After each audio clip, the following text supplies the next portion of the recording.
Sex से समाधि तक के विषय में आपने जरूर सुना होगा। जैसे कि प्राचीन कालीन मूर्तियों में काम से रिलेटेड कुछ मुद्राएं दिखाई गई हैं। हालांकि वो आजकल के इंसानों को समझ में नहीं आती हैं, लेकिन हमारे इस भौतिक जगत का इंसान जो कि सांसारिक है और एक कर्ता भी है, और उसके बाद अगर वो अंतरिम यात्रा की शुरुआत करता है, अंतर्ध्यान करता है और वो सेक्स से समाधि वाली विधि फॉलो करता है, तो यकीनन वो इंसान सेक्स से में भी नहीं पहुंच पाएगा।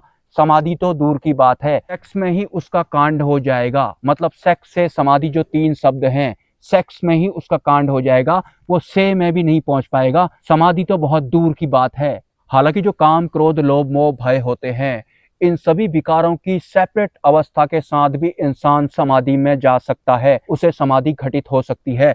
लेकिन हमारे इस भौतिक जगत में इंसान अब इतना मजबूत नहीं रह गया है। अगर वो सेक्स से समाधि वाली विधि फॉलो करता है तो सेक्स में ही वो अटक जाएगा, से में भी नहीं पहुंच पाएगा। समाधि तो उसके लिए किसी दूसरे ही डायमेंशन का प्रोसेस हो जाता है। हालांकि कल मैंने ब्रह्मचर्य के विषय में एक वीडियो बनाया था। मैंने उसमें बताया था कि ब्रह्मचर्य एक आचरण है और जो काम होता है जिसे कि ब्रह्मचर्य बोला जाता है, वो एक विकार होता है। मतलब काम एक आम इंसान को अपने लपेटे में या फिर अपने चपेटे में लेने वाला एक विकार है। चलो देर से ही सही आपको अब पता लगा कि ब्रह्मचर्य एक अलग विषय है और काम एक अलग विषय है। लेकिन जो भी लोग कहते हैं कि ब्रह्मचर्य खंडित होने की वजह से मेरी साधना खंडित हो गई थी, उसके ऊपर मैं विस्तार से मैं इस वीडियो में चर्चा करने वाला हूँ कि ब्रह्मचर्य या फिर काम की वजह से साधना खंडित कैसे हो जाती है, और जो इंसान ज्यादा काम प्रिय होते हैं उनकी मृत्यु जल्दी कैसे हो जाती है। अभी आप इस वीडियो में काम और ब्रह्मचर्य को एक ही मान सकते हैं, क्योंकि बाहरी तत्वों का गलत ज्ञान ग्रहण करने की वजह से अभी आप इसी कंडीशन में हैं। तो अभी आपके लिए ब्रह्मचर्य और काम दोनों एक ही है। तो मैं ब्रह्मचर्य बोलूं या फिर काम बोलूं, आपको एक ही समझना है। हालांकि दोनों अलग अलग विषय हैं। तो जो लोग कहते हैं कि ब्रह्मचर्य टूटने की वजह से उनकी साधनाएं खंडित हो गई हैं, तो जो काम विकार होता है जैसे कि आप ब्रह्मचर्य टूटना कहते हैं, उससे हमारे सूक्ष्म शरीर का एक बहुत बड़ा लिंक होता है। और जो भी हम साधना करते हैं, अंतर्ध्यान करते हैं, मंत्र जप करते हैं या फिर ध्यान करते हैं,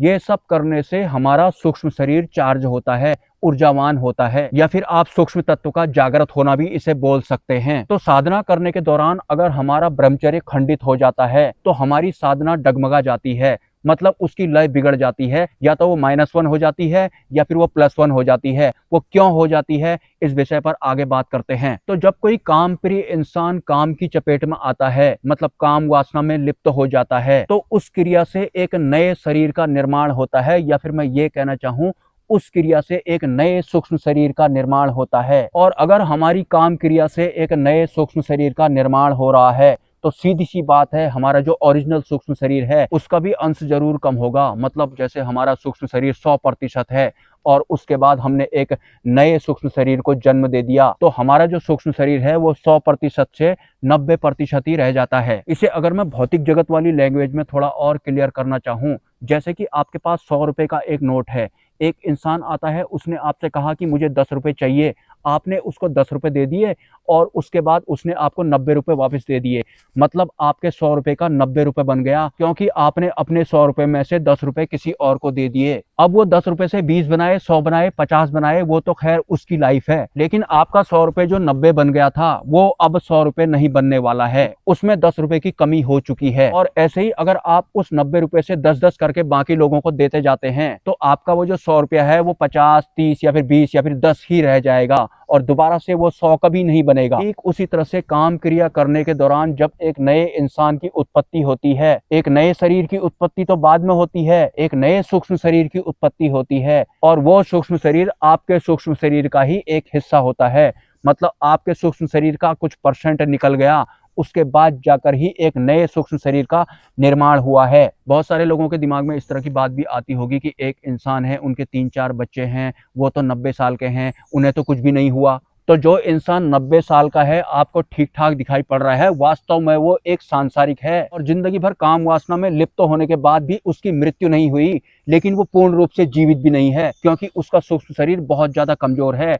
सांसारिक इंसान का जो सूक्ष्म शरीर होता है, काम की चपेट में आने की वजह से बहुत ज्यादा कमजोर हो जाता है। भले ही वो 90 साल जी जाए या फिर 100 साल जी जाए, उसका सूक्ष्म शरीर कमजोर हो गया तो हो गया, मतलब दिखने में वो आपको बड़ा अच्छा खासा भी लग सकता है, लेकिन वास्तव में उसका सूक्ष्म शरीर बहुत ज्यादा कमजोर हो जाता है। तो उसके बाद अगर वो आध्यात्मिक यात्रा की शुरुआत भी करता है तो बहुत ज्यादा मुश्किल से उसकी शुरुआत हो पाती है। अब बात करते हैं ब्रह्मचर्य टूटने की वजह से साधना खंडित कैसे हुई। जो भी हम साधना करते हैं, मंत्र जप करते हैं या फिर ध्यान करते हैं, उससे सिर्फ एक ही चीज चार्ज होती है, हमारा सूक्ष्म शरीर, जिसे आप जागृत होना भी कह सकते हैं। भले ही हमने मंत्र जप करके अपना सूक्ष्म शरीर जागृत किया हो या फिर मेडिटेशन में उतर कर किया हो, हमारा भौतिक शरीर चार्ज नहीं होता है, सिर्फ सूक्ष्म शरीर चार्ज होता है।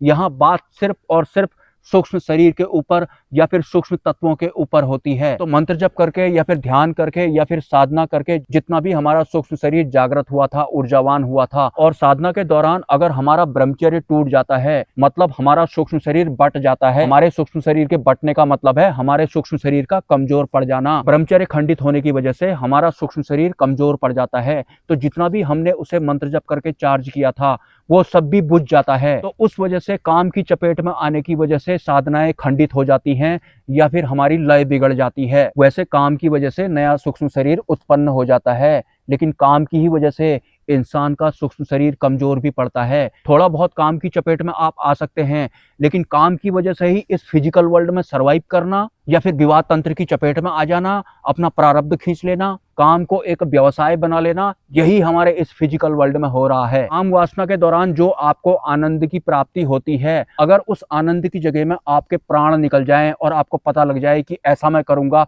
तो मेरे प्राण निकल जाएंगे, तो फिर तो आप काम की चपेट में आने से बहुत ज्यादा डरेंगे, सोचने से भी डरेंगे। हालांकि ये माया रूपी संसार है, तो काम को कुछ ऐसा बनाया गया है कि इंसान को आनंद की प्राप्ति भी होती है, लेकिन इंसान उसके लपेटे में पूर्ण रूप से आ जाता है। हालांकि वो एक ऐसा आनंद होता है जिससे एक नए सूक्ष्म शरीर की उत्पत्ति हो जाती है। वास्तविक सूक्ष्म शरीर जो होता है वो भी कमजोर पड़ जाता है, उसकी ऊर्जा नष्ट हो जाती है। उसके बाद उसकी अंतरिम यात्रा में भी बहुत ज्यादा बाधाएं उत्पन्न होती हैं। थोड़ा बहुत आप काम की चपेट में आ सकते हैं। जो आज तक विवाद तंत्र के लपेटे में या फिर चपेटे में आया है, 99% जो लोग होते हैं, भले ही वो स्त्री हो या फिर पुरुष हो, वो काम की वजह से विवाद तंत्र के लपेटे में या फिर चपेटे में आते हैं। उन्हें नहीं पता कि विवाद तंत्र की चपेट में अगर आप आ जाएंगे तो आप अपने कई जन्मों के प्रारब्ध को भी खींच लेते हैं, क्योंकि आपका ही सूक्ष्म शरीर आपके ही कई जन्मों के प्रारब्ध को खींच रहा होता है बढ़ कर। और आपके सूक्ष्म शरीर ने जितने भी सूक्ष्म शरीर बनाए थे,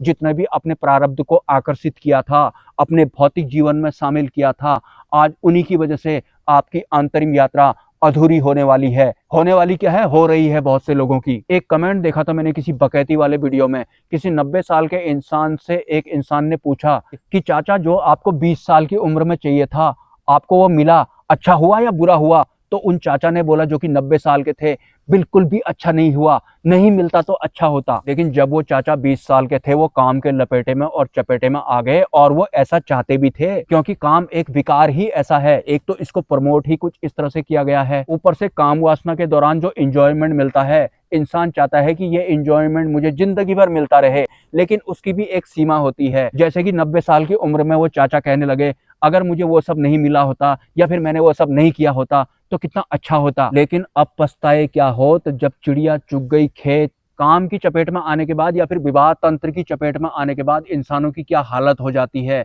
वो मुझसे ज्यादा कोई नहीं जानता होगा। 3600 मिलते हैं मुझे सड़क किनारे, काम वासना की चपेट में आ करके उनकी हालत ऐसी हुई रहती है, क्या करूं, ताकत ही नहीं है।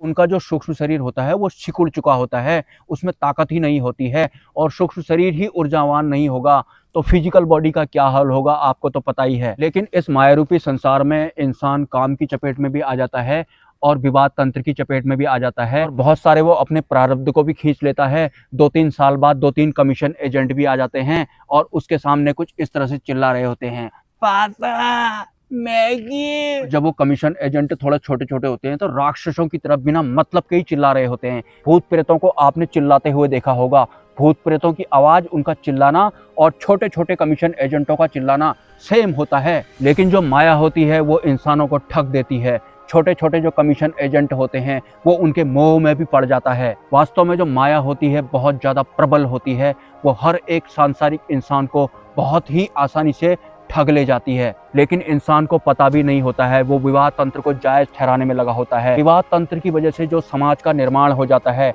समाज भी एक कमजोर लोगों का गुच्छा होता है। सबके सब सामाजिक लोग एक दूसरे का सपोर्ट कर रहे होते हैं और बोलने में लगे होते हैं ऐसा ही तो चलता है दुनिया में, ऐसा ही तो होता है, सभी यही तो कर रहे हैं, इसलिए हमने भी किया था।